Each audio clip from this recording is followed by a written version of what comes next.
Maaaring yan din ang sakit nito, yung nagtatay ng puti.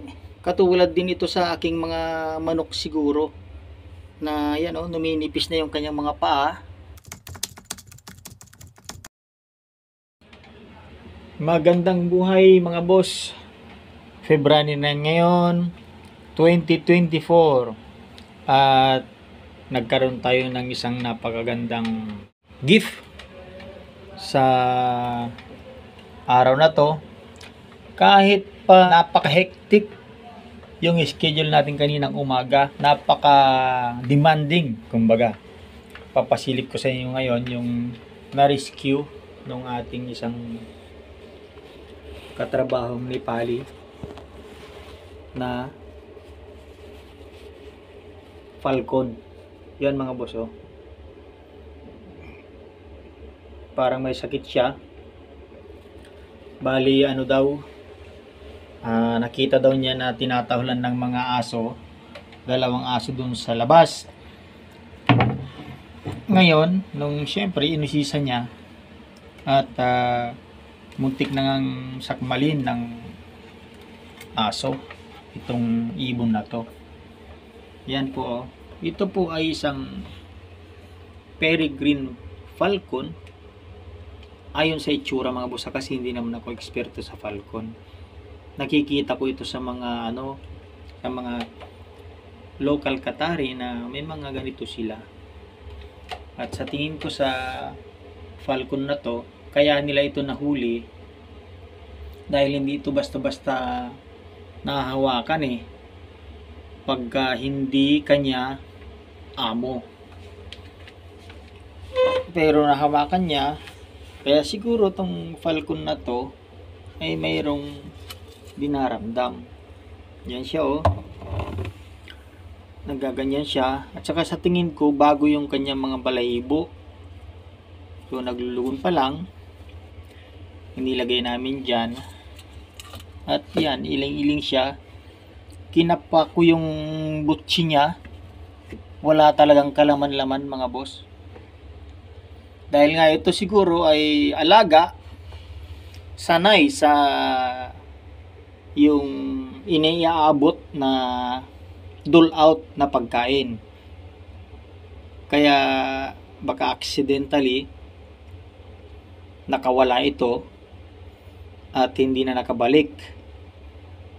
Dahil nga syempre bago siya sa totoong buhay, kailangan niya mag-hunt ng kanyang pagkain. At syempre hindi siya sanay, hindi siya ganoon kasanay. Although talagang matinding mga hunter to mga to, syempre hindi siya sanay manghuli ng kanyang mga pagkain. At yan, oh, hinang-hina siya. Gutom na gutom mga boss. Kaso, nilagyan ko siya dyan ng tubig na kanyang inumin. Ayaw niyang uminom. At ipinaghiwa ko na rin siya ng kanyang makakain na karne.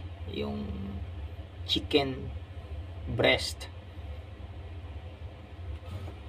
Binanlian ko yan bago ipakain sa kanya kasi nga frozen.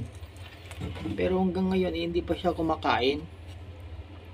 Kaya worried ako baka hindi ito tumagal yan, oh. Halos hindi siya makatayo sa hina. Hindi naman siya nanunuka, yan, oh. Kaso hindi siya makatayo. Kaya nila nahuli ito. Yan mga boss, oh. Sana mabuhay siya at makarecover. Subukan nating i-apply sa kanya yung ating natutunan sa pag-alaga ng manok, kasi nga ito ay kapamilya rin nila. Ibon din yung manok i-try natin na iangat ang tatalas ng niya mga boss. Tama, mahuhulog siya, mahinang mahina talaga. Try ko siyang itaas sa hapunan para kahit man paano lugon na lugon siya Yan, oh.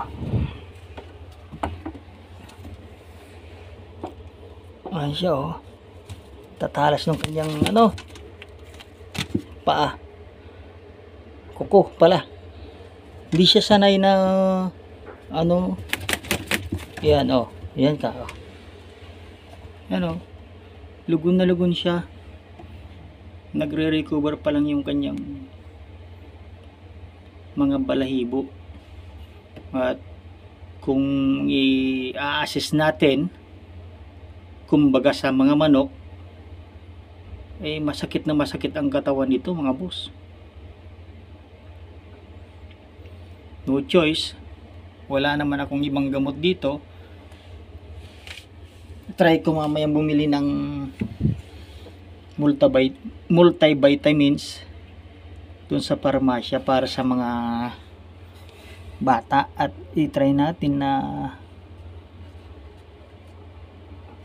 painumin siya ng vitamins, makasakali mga boss makarecover siya. Yan, o.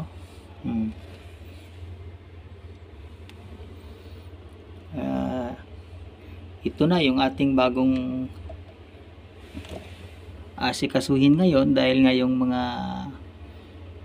manok natin dito sa accommodation ay pinagbawal na. Actually, may share ko sa inyo mga boss, itong kulungan na to ay kulungan dati ng ating mga asil na binibreed dito sa Qatar. At nung nagkahigpitan na nga dito sa aming accommodation dahil sa inggit ng mga lalong-lalo na mga boss, yung mga ibang lahi, nire-report nila. Kaya nung nakapag-uwi na ako ng kanilang itlog, minabuti ko na lang na ikal kaysa naman mapasama ako sa management. Yan, o. Sa wakas mga boss, tumae na rin, umipot na rin. Tingnan nyo yung ipot niya. Itong ipot na to, yung puti na to, ito yung dumali sa mga ano ko, sa mga manok ko dito, yan, o. Maaaring yan din ang sakit nito, yung nagtatay ng puti. Katulad din ito sa aking mga manok siguro, na yan, o, numinipis na yung kanyang mga paa.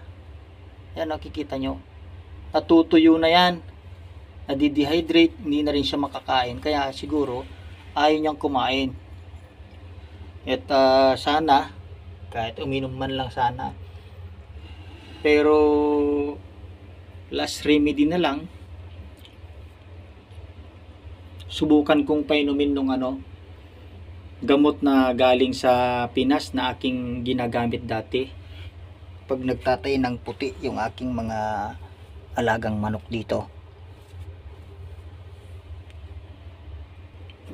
Ito siya mga boss, o. Yan, o. Baxidil SE Sulpa. Dahil nga ito ay maaring may problema sa kanyang intestine dahil puti yung kanyang tinatay. Sana naman makarecover.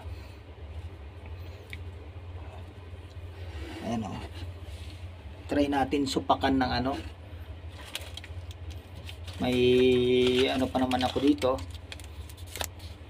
mga ringgilya na gamit dati sa aking mga alagang manok.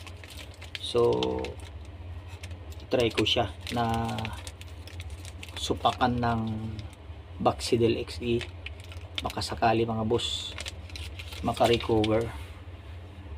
At hindi ko alam kung ito ay lalaki or babae.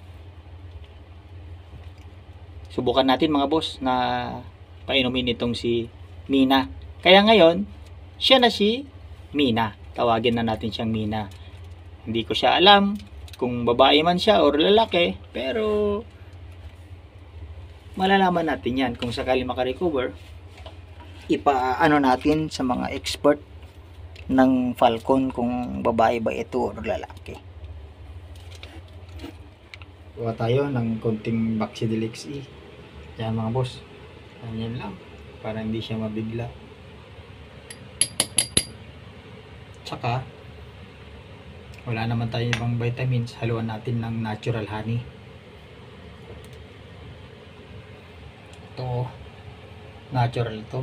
Bigay din to ng ating mga tropang Nepali. Kasi mayroon silang ano yan, okay na. Para lang magkaroon siya ng vitamins. Natural naman to. Sigurado to effective. At dahil nga hindi siya uminom, try natin na isupak na lang. I-mix muna natin yung maayos. Tsaka natin isupak. Yan o, makalumot niya sa braso ko. Oh. Ang talas talaga nung kuko niya.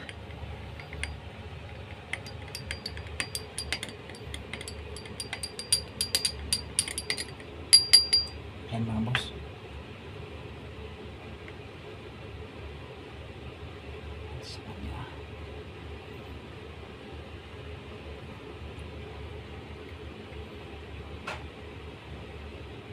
Nating biglain para kalahati muna. Tingnan niyo naman mga boss, binalot ko siya ng aking best kasi tatalas ng kuko niya para maano natin siya, mabuka natin yung tuka niya at maisumpak yung mixture ng honey at saka yung Bacillus XE na antibacterial.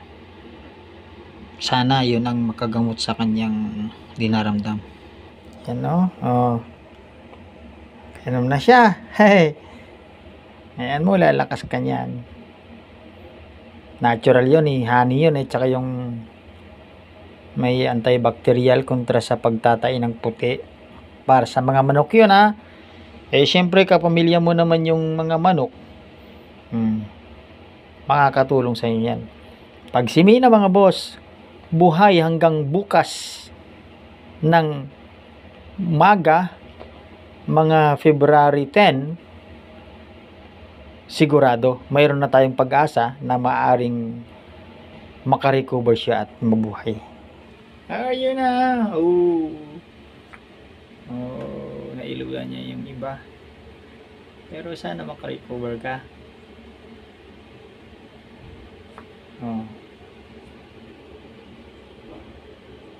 Nagkaroon din ng konting laman yung butche.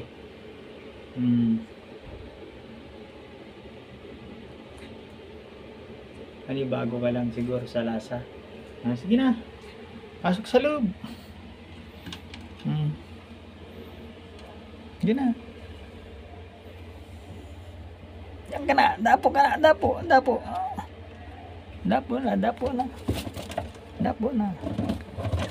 Oops! Talagang mahina talaga siya